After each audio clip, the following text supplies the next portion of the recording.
Cabin mate 24 hours study hall and work space mobile app download చేసుకుని ఇప్పుడే మీ cabin book చేసుకోండి. నమస్తే, నేను విజయ్.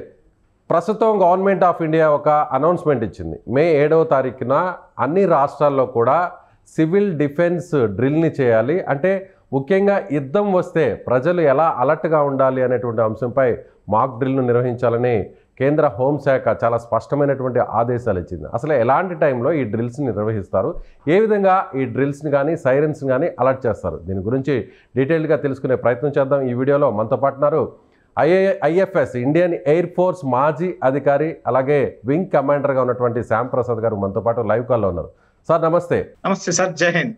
సార్, ఏంటి ఇండియన్ ప్రభుత్వం ఇచ్చినటువంటి, భారత ప్రభుత్వం ఇచ్చినటువంటి అనౌన్స్మెంట్ని ఎలా చూడాలి? అంటే ఖచ్చితంగా వారు వచ్చేటువంటి సంకేతాలు ఏమైనా కనిపిస్తున్నాయి అనుకోవచ్చా? ఎలాంటి టైంలో ఇలాంటి అనౌన్స్మెంట్ ఇస్తారు? అసలు సివిలియన్ డ్రిల్ అంటే ఏంటి, డిఫెన్స్ డ్రిల్ అంటే ఏంటి? ఇది వార్కు సన్నద్ధంగానే చూసుకోవాలండి. వార్ ప్రిపేర్డ్నెస్ అంటాం దీన్ని. వార్ ప్రిపేర్డ్నెస్ లో పాసివ్ డిఫెన్స్ గా ఒకటి యాక్టివ్ డిఫెన్స్, రెండు పాసివ్ డిఫెన్స్. పాసివ్ డిఫెన్స్ అంటే ఏంది? పౌర రక్షణ వ్యవస్థ, సివిల్ డిఫెన్స్. సివిల్ డిఫెన్స్ అనేది మొత్తం కంట్రీని 300 సివిల్ డిఫెన్స్ జిల్లాలుగా విభజించారు సార్. ఉరామరిగ్గా రఫ్ గా అంటే మనకి 750+ డిస్ట్రిక్ట్స్ ఉన్నాయి కదా, జిల్లాలు ఉన్నాయి కదా, 750 దేశంలో. ఇది సాధారణంగా కోస్తా జిల్లాల్లో, సరిహద్దు జిల్లాల్లో, సరిహద్దు రాష్ట్రాల్లో ఎక్కువగా ఉపయోగిస్తూ ఉంటారు. ఈ సివిల్ డిఫెన్స్ అనేది మనకి 1962 చైనా యుద్ధంలో, 1965 పాకిస్తాన్ యుద్ధంలో లేదు. ఆ తర్వాత నుంచి మనం నేర్చుకున్న పాఠంలో భాగంగా 1968లో మనం దీన్ని చేసుకున్నాం. సో పౌర రక్షణ ముఖ్య ఉద్దేశం ఏంటంటే ప్రాణ నష్టం జరగకుండా చూడడం. ప్రాణ నష్టం జరగకుండా ఎలా చూస్తాం? ముందస్తు మన దగ్గర సమాచారం ఉండాలి. ముందస్తు సమాచారం ఉండడానికి ఏర్పరిచిన వ్యవస్థ పేరే సివిల్ డిఫెన్స్. అంటే ఇప్పుడు ఎలాంటి సందర్భాలు, అంటే మామూలుగా ఏదన్నా ప్రకృతి విపత్తు సమయంలోనో లేదంటే వేరే ఎమర్జెన్సీ పరిస్థితుల్లో ఇలాంటి డ్రిల్స్ నిర్వహిస్తుంటారు. కానీ ఇప్పుడున్నటువంటి సిచ్యువేషన్ చూస్తే ఖచ్చితంగా వార్ టైంలోనే, అంటే వారికి ముందు ఒక రకంగా ప్రజల్ని అలర్ట్ చేయడం అనుకోవచ్చా, వారికి సన్నద్ధంగా ఉన్నాము అనేటువంటి ఒక స్పష్టమైన సంకేతాలు శత్రువు కూడా పంపించే పరిస్థితి కనిపిస్తుంది అనుకోవచ్చా? తప్పకుండా. దీన్ని యూజింగ్ ది పీపుల్స్ పవర్ అంటారు. మన పౌరుల మీద ఉన్న శక్తిని, పౌరుల మీద ఉన్న బాధ్యతల్ని గుర్తు చేసే ప్రయత్నంగా, ప్లస్ యుద్ధం జరగబోతూనే తప్పకుండా సంకేతాలు ఇవ్వడం కూడా జరుగుతుంది. దీనిలో ఏం జరుగుతుందంటే ప్రకృతి విపత్తులు వచ్చినప్పుడు మనకు వాతావరణ శాఖ ఇన్ఫర్మేషన్ అందిస్తుంది. ఇక్కడ ప్రభుత్వ రక్షణ వ్యవస్థలో మనకు ఎవరు ఇన్ఫర్మేషన్ ఇస్తారు? దగ్గరలో ఉన్న మిలిటరీ స్టేషన్ కానీ, ఎయిర్ ఫోర్స్ స్టేషన్ కానీ, వాళ్ళతో ఒక హాట్ లైన్ ఏర్పరుస్తారు. వాళ్ళు మనకి ప్రకృతి విపత్తుల్లో వాతావరణ శాఖ రెగ్యులర్ అప్డేట్స్ ఎలా ఇస్తుందో వీళ్ళు ఆ విధంగా ఇస్తారు. అలా ఇవ్వడానికి ఏర్పరిచిన వ్యవస్థ సివిల్ డిఫెన్స్ వ్యవస్థ. ఇది జిల్లా కలెక్టర్ ఆధ్వర్యంలో ప్రతి జిల్లాలో నడుస్తుంది. ఓకే, అంటే పర్టికులర్గా ఇది ఎలా నడుస్తుంది సార్? ఈ సిస్టమ్ అనేది ఎవరి ఆధ్వర్యంలో నడుస్తుంది? అసలు ప్రజల్ని, సాధారణ ప్రజల్ని ఎలా అలర్ట్ చేస్తారు ఈ డ్రిల్లో?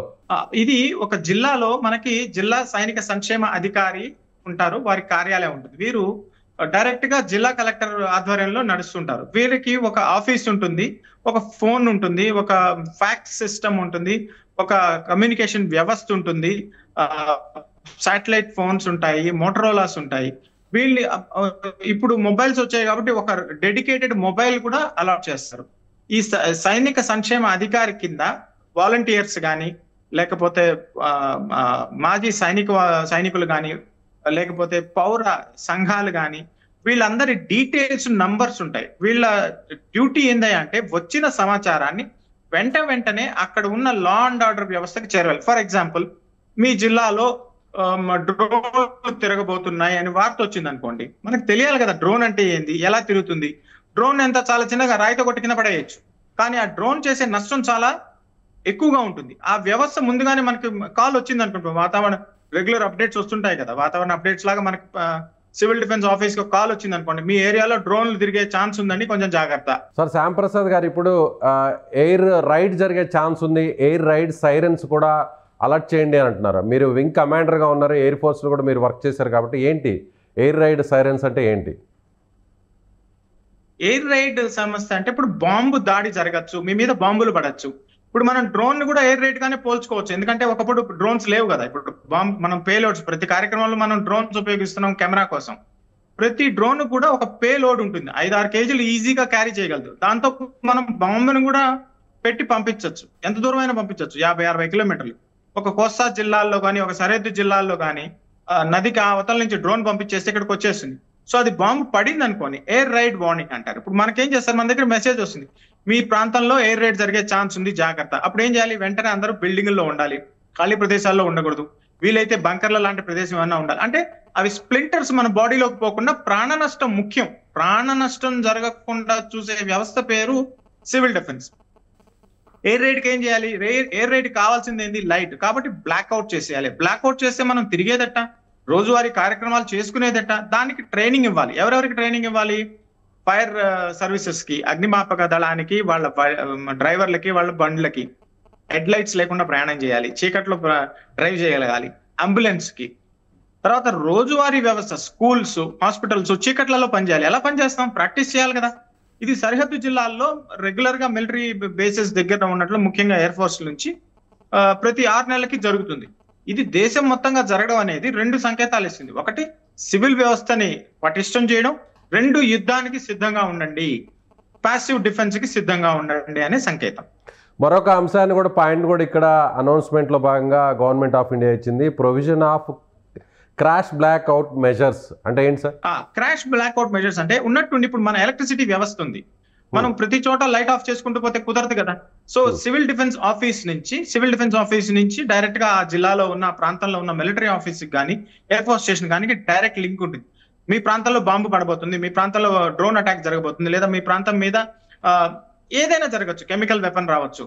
వారు ఎవరికి మెసేజ్ ఇవ్వాలి, ఆ కాల్ రాగానే, సివిల్ డిఫెన్స్ సెంటర్ లో కాల్ రాగానే అక్కడ ఉన్న వ్యక్తి ఏం చేస్తాడంటే, వెంటనే నలుగురు ఉంటారు, ఒక టెలిఫోన్ ఆపరేటర్ ఉంటాడు, ఒక రిజిస్టర్ రాసుకునేవాడు ఉంటాడు, ఒకడు వెంటనే పోస్ట్ మ్యాన్ లాగా పనిచేసేవాడు ఉంటాడు, వాళ్ళకి ఒక 2 వెహికల్స్ ఉంటాయి. వాళ్ళు ఏం చేస్తారంటే వెంటనే కరెంట్ డిపార్ట్మెంట్ కి ఫోన్ చేసేస్తారు, సార్ మీరు మెయిన్ ఆపేయండి. మెయిన్ ఆపేయడం అంటే ఏంది, ఒక 2000-3000 కుటుంబాలకి ఆ ఏరియాలో కరెంట్ ఆగిపోతుంది.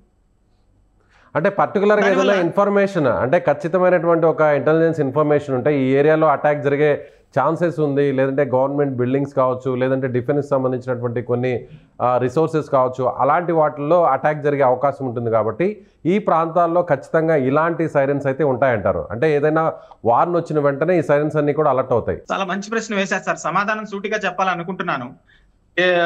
చాలా వరకు మనం సన్నద్ధంగా లేము సార్, ఎందుకంటే జిల్లా కలెక్టర్ల వారి దగ్గర చాలా బాధ్యతలు ఉంటాయి, ఈ బాధ్యత తక్కువ.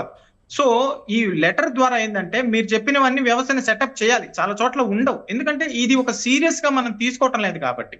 ఇప్పుడు తీసుకోవాల్సిన అవసరం ఉంది. ఇప్పుడు సరిహద్దు జిల్లాల్లో, జమ్మూ కాశ్మీర్ లో, లేకపోతే పంజాబ్ లో, లేకపోతే హర్యానాలో ఇది అక్కడ ఉన్న ప్రతి ఒక్క పౌరుడికి తెలుసు.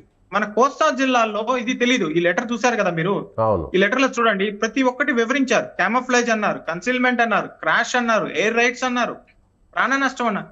ఇవన్నీ అక్కడ ఉన్న సాధారణ ప్రజలకు తెలియజేయాలి అంటే సివిల్ రక్షణ వ్యవస్థ, సివిల్ డిఫెన్స్ వ్యవస్థ చాలా సన్నద్ధంగా ఉండాలి, గట్టిగా ఉండాలి. ఒకరోజు ప్రాక్టీస్ చేయడం వల్ల మనకి మంచి కానీ చెడు అస్సలు కాదు. కానీ ఇప్పటి వరకు మనం కోస్తా జిల్లాల్లో చూసాం, అంటే అక్కడ సునామీ టైం కావచ్చు, లేదంటే ఏదన్నా తుఫాన్ టైం కావచ్చు, వరదల టైంలో ఎక్కడైతే తీర ప్రాంతానికి, సముద్ర ప్రాంతానికి దగ్గరగా ఉన్నటువంటి వీళ్ళందరూ కూడా ఆ గ్రామాల నుంచి రీహాబిటేషన్ సెంటర్స్కి తరలిస్తుంటారు. అలాంటి టైంలో మనం చూసాం.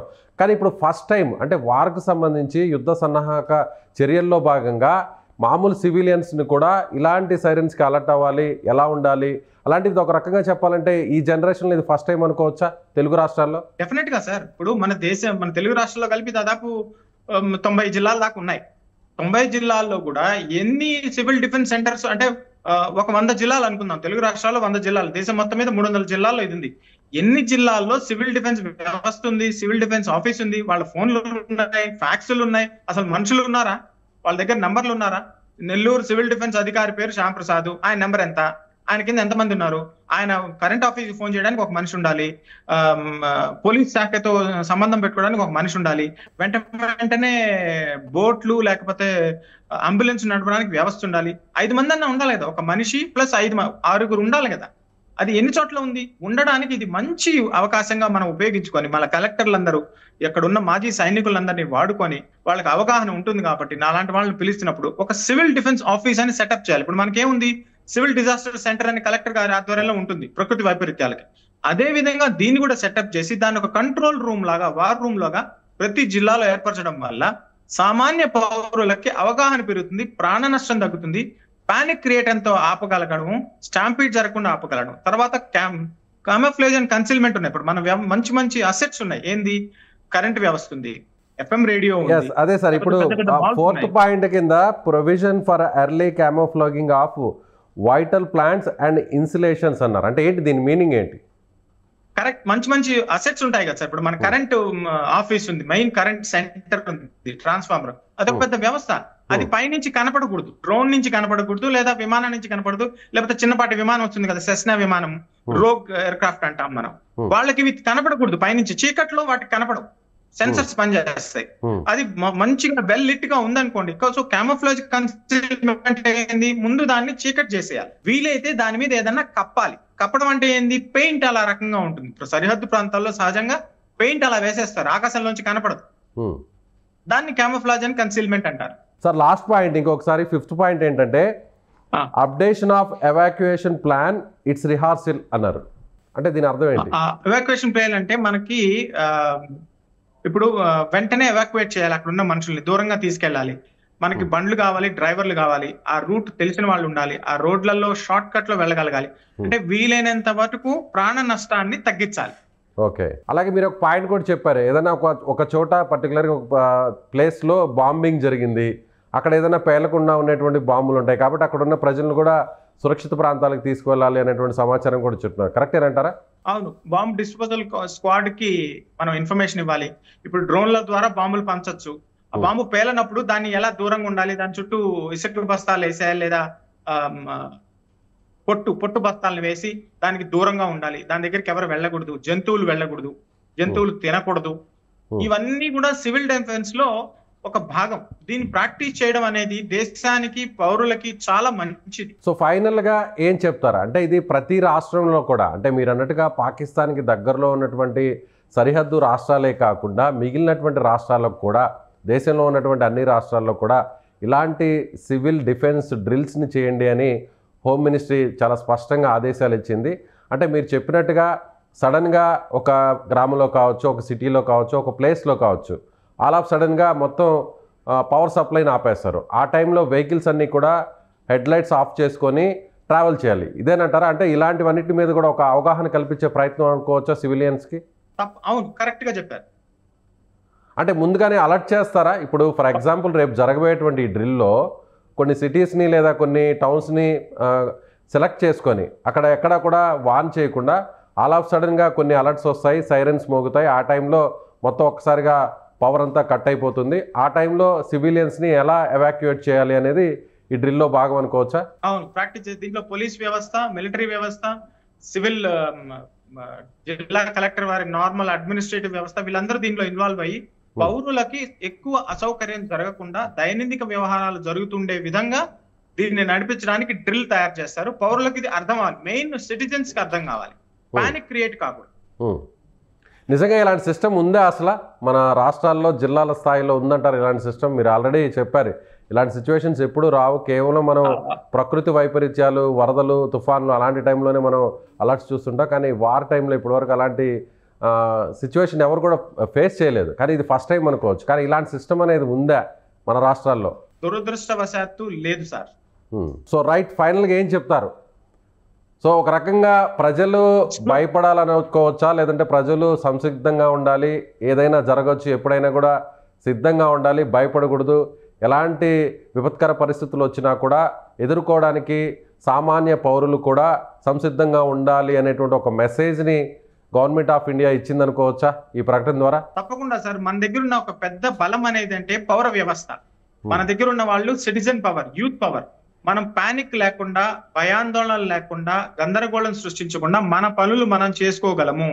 ఎయిర్ రైడ్ సమయంలో కానీ, ఎయిర్ రైడ్ తర్వాత కానీ, బ్లాక్అవుట్ మెజర్స్ కానీ, కరెంట్ ఉన్నా కానీ లేకపోయినా కానీ మేము నార్మల్ దైనందిక జీవనం గడపగలము అనే ఒక ప్రణాళిక సిద్ధం చేయడం, దాన్ని ప్రాక్టీస్ చేయడం అనేది దేశ భద్రత ద్వారా చాలా మంచిది, అవసరం కూడా. Better late than never. So ఇప్పుడు ఒకవేళ ఎయిర్ స్ట్రైక్స్ జరిగితే, అంటే ఒక రకంగా ఎయిర్ రైడ్స్ జరిగితే కేవలం సరిహద్దు ప్రాంతాల్లోనేనా, లేదంటే మిగిలినటువంటి రాష్ట్రాలకు కూడా ఈ ఎయిర్ రైడ్స్ జరిగేటువంటి ప్రమాదం ఉందంటారా? మీరు వింగ్ కమాండర్గా ఎయిర్ ఫోర్స్లో పనిచేశారు కాబట్టి దాని గురించి కొంచెం సామాన్య ప్రజలు కూడా అర్థమయ్యే విధంగా చెప్పగలరా? అంటే మనం ఒక రకంగా చెప్పాలంటే ఇటువైపు అంటే ఈస్ట్ సైడ్ ఉన్నటువంటి స్టేట్స్ మన తెలుగు రాష్ట్రాలు కూడా ఈ ప్రమాదం ఏమన్నా పొంచి ఉందనుకోవచ్చా? తెలుగు రాష్ట్రాలకి అందేంత రేంజ్ ఎవరికి లేదు సార్. చాలా దూరంలో ఉన్నాం, ప్లస్ దూరం అనడం కన్నా చాలా స్ట్రాటజిక్ లొకేషన్ లో మనం ఉన్నాం. అంత రేంజ్ ఎవరికి లేదు. ఒకవేళ వచ్చినా గానీ తిరిగి వెళ్లే స్థితిలో వాళ్ళు లేరు, అంతంత లోడ్ క్యారీ చేయలేరు. కానీ కోస్తా జిల్లాలు కాబట్టి కోస్తా షిప్ల ద్వారా కూడా జరగచ్చు. ఇప్పుడు ఏముంది, డ్రోన్ తీసుకురావడమే కదా, విమానం రాక్కర్లేదు కదా. డ్రోన్ రేంజ్ లో అయితే మనం ఉన్నాం. ఇది ప్రాక్టీస్ చేయడం అనేది తెలుగు రాష్ట్రాలకి, ప్రజలకి, ఇక్కడ ఉన్న ఆస్తులకి చాలా మంచిది. ఏముంది సార్, ఒక విద్యుత్ స్టేషన్ ని కూల్చేశారు అనుకోండి, బాంబు పేల్చేశారు అనుకోండి, ఎంత ఇన్కన్వీనియన్స్, ఎంత ఎకనామిక్ లాస్ ఉంటుంది, అవి మనం అవాయిడ్ చేయగలం. ఈ అసెట్స్ మనం కాపాడుకోవాలి. సో హైదరాబాద్ కూడా వైమానిక స్థావరాలు కావచ్చు, లేదంటే మిలిటరీకి సంబంధించినటువంటి డిఫెన్స్ ప్లేసెస్ అన్ని కూడా చాలా ఉన్నాయి. కాబట్టి ఇది కూడా ఒక రకంగా హై అలర్ట్ జోన్ లో ఉందనుకోవచ్చు హైదరాబాద్ కూడా. Main sir, Hyderabad is the hub, heart of, ఏమంటారు దాన్ని, Paris of Andhra Pradesh, Paris of India. Okay, city of pearls. Okay, so ఇక్కడ కూడా ఒక రకంగా ఇలాంటి డ్రిల్స్ జరిగే అవకాశం ఉందంటారు హైదరాబాద్ లో కూడా, ఎందుకంటే అలర్ట్ జోన్ లో ఉంది కాబట్టి. Hyderabad is very safe sir. ఎందుకంటే మీకు అక్కడ ఎయిర్ ఫోర్స్ స్టేషన్స్ ఉన్నాయి, మిలిటరీ స్టేషన్స్ ఉన్నాయి, వాళ్ళ రక్షణ వ్యవస్థ చాలా పటిష్టంగా ఉంటుంది. సుదూర ప్రాంతాల్లో నెల్లూరు కానీ, ఒంగోలు కానీ, సరే ఇటు సైడ్ తమిళనాడు సైడ్ జిల్లాలకు కానీ, చెన్నైకి దూరంగా ఉన్నాయి. వీళ్ళకి ప్రాక్టీస్ చాలా తక్కువగా ఉంటుంది. హైదరాబాద్ లో వాళ్ళకి మిలిటరీ బేసెస్ ఎక్కువ ఉన్నాయి కాబట్టి వాళ్ళు అనుకుంటే అవేర్నెస్ పెంచడం చేయగలరు. కానీ నెల్లూరు లాంటి ప్రదేశాలు, లేదా ఒంగోలు, లేదా తిరుపతి వాటిలో చేయడానికి ఎన్సిసి యూనిట్స్ ని సహాయం తీసుకోవాల్సి ఉంటుంది. జిల్లా కలెక్టర్లు అవేర్నెస్ పెంచాల్సి ఉంటుంది. సైనిక్ వెల్ఫేర్ ఆఫీసర్ల ఇన్వాల్వ్మెంట్ చేయాల్సి ఉంటుంది. చాలా పని ఉంది sir. Right sir, thank you so much.